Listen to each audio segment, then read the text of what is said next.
केजरीवाल के माता पिता को पुलिस ने वक्त दिया है। दिल्ली पुलिस आज 11:30 बजे इस बाबत जानकारी लेगी। स्वाति मालीवाल मारपीट केस में होंगे सवाल।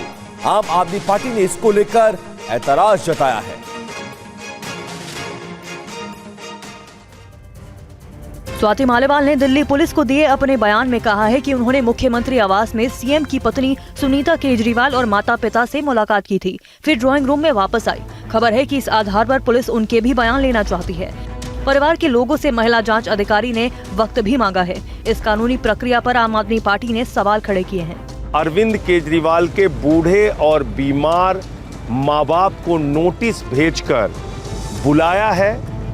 दिल्ली पुलिस के द्वारा उनको अपमानित करने की योजना बनाई है।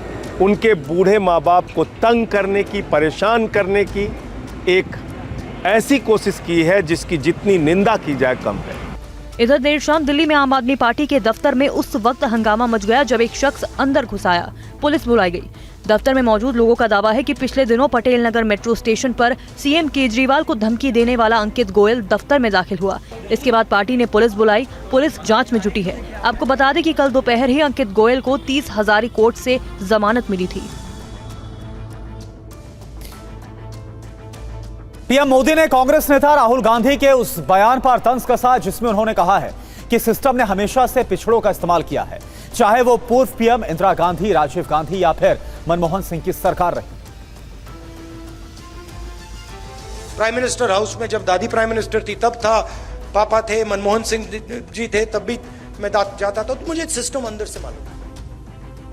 और मैं आपको कह रहा हूं, system is aligned against lower caste, मतलब भयंकर तरीके से हर लेवल पे। राहुल गांधी के इस बयान ने बीजेपी को राजनीतिक मुद्दा दे दिया। राहुल ने पंचकुला में एक सभा को संबोधित करते हुए कहा कि 1970 में उनका जन्म ही सिस्टम के अंदर हुआ और उसे काफी करीब से देखते आए हैं। सबने सिस्टम का इस्तेमाल किया। इस मामले पर पीएम मोदी ने कांग्रेस पर पलटवार किया। कई बार लाख झूठ बोलते हुए भी शहजादे की जुबान पर सच्चाई तो आ ही जाती है। आज कांग्रेस के शहजादे ने एक बड़ा सच स्वीकार कर लिया। शहजादे ने मान लिया है कि उनकी दादी, उनके पिताजी, उनकी माताजी के समय जो सिस्टम बना वो दलितों, पिछड़ों, आदिवासियों का घोर विरोधी रहा है।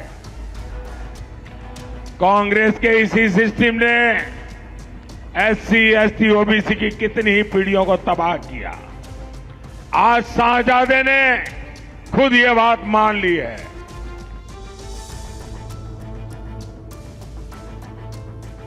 समाजवादी पार्टी के अध्यक्ष अखिलेश यादव ने आजमगढ़ में कहा कि अब तक के चरणों में बीजेपी बहुत पीछे छूट गई है। उन्होंने फिर दावा किया कि समाजवादी पार्टी और इंडिया गठबंधन यूपी में एक सीट छोड़कर सभी सीटें जीत रही है।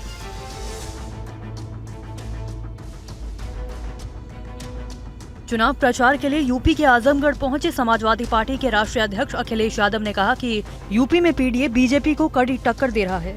पिछड़े दलित आदिवासी, पिछड़े दलित अल्पसंख्यक, पिछड़े दलित आदि आबादी और पीड़ित दुखी अगड़े भी इसमें हैं। इसलिए आप कंफ्यूज मत होइए। इसमें पीडीए में सभी समाज के लोग, पूरा परिवार है। 400 पार नहीं, 400 हारने जा रहे हैं इस बार। और वहीं आज शाम थम जाएगा छठवें चरण के प्रचार का शोर। 25 मई को छठवें चरण के लिए होगी वोटिंग। 7 राज्यों की 57 सीटों पर मतदान होगा।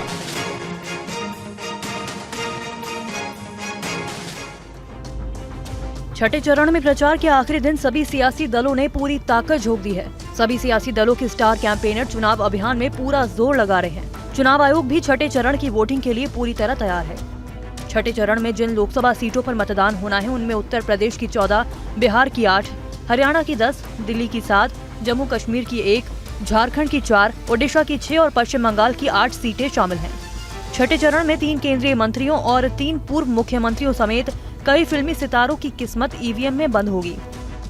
छठे फेज में सुल्तानपुर से मेनका गांधी, करनाल से पूर्व सीएम मनोहर लाल खट्टर, संबलपुर से धर्मेंद्र प्रधान, डुमरियागंज से जगदम्बिका पाल, आजमगढ़ से दिनेश लाल निरहुआ, अनंतनाग राजौरी से महबूबा मुफ्ती, गुरुग्राम से राज बब्बर, रोहतक से दीपेंद्र हुड्डा, नई दिल्ली से बांसुरी स्वराज, उत्तर पूर्व दिल्ली से मनोज तिवारी जैसे दिग्गज उम्मीदवारों की किस्मत दांव पर लगी है। चुनाव आयोग के मुताबिक इस चरण में 889 प्रत्याशी चुनावी मैदान में हैं। छठे चरण की वोटिंग के साथ ही 485 सीटों पर मतदान संपन्न हो जाएगा। हरियाणा में राहुल गांधी का एक बिल्कुल नया अंदाज देखने को मिला। पंचकुला में राहुल गांधी एक टेम्पो में सवार नजर आए। इस दौरान उन्होंने कांग्रेस कार्यकर्ताओं से बातचीत भी की। रिपोर्ट देखिए। मेरे में और मोदी जी में ये फर्क है कि मोदी जी का टेम्पो अदानी जी के लिए चलता है, मेरा टेम्पो युवाओं के लिए और अग्निवीरों के लिए चलता है।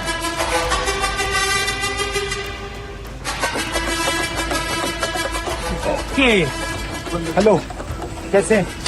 नमस्कार। हमने अपने मैनिफेस्टो में लिखा है कि अग्निवीर योजना को हम कैंसिल कर देंगे।